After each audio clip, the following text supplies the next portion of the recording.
அரசு ஊழியர்கள் வந்து எப்பவுமே திமுக ஆதரவுன்னு ஒண்ணு சொல்லுவாங்கல்ல, ஏன் இந்த முறை மொத்தமா அது மாறுது?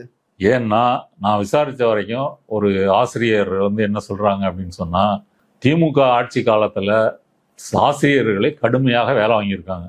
ஏகப்பட்ட டேட்டாக்களை ஆப்பில் அப்லோட் பண்றது, இது மாதிரி ஒரு குழந்தை பள்ளிக்கூடத்துக்கு வரல அப்படின்னு சொன்னா அது சென்ட்ரலைஸ்டு அந்த ஆப்புக்கு போய் அங்கிருந்து வீட்டுக்கு அப்பாவுக்கோ அம்மாவுக்கோ எந்த நம்பர் கொடுத்துருக்காங்களோ அவங்களுக்கு மெசேஜ் போகும்.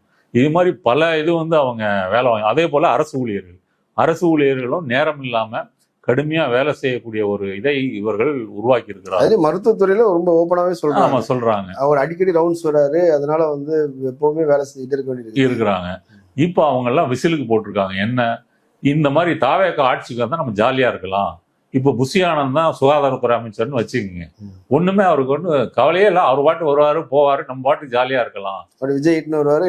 ஆமா, முன்னாடி வந்து அரசு ஊழியர்கள் எல்லாம் வேலையே இல்லாம ஆனந்தவுடன் குமுதம் படிச்சுக்கிட்டு இருப்பாங்கன்னு பழைய ஜோக் இல்லையா? அதே மாதிரி இன்னைக்கு தாவேக ஆட்சியில அவங்க இன்ஸ்டாகிராம் பார்த்துக்கிட்டு இருப்பாங்க.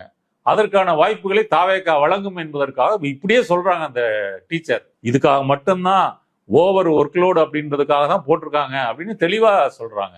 நான் என்ன சொல்றேன், திமுகவோ அதிமுகவோ விஜயினுடைய யோக்கியதை அம்பலப்படுத்துகின்ற வேலையை அவர்கள் செய்யவில்லை. ஏன் செய்யவில்லை?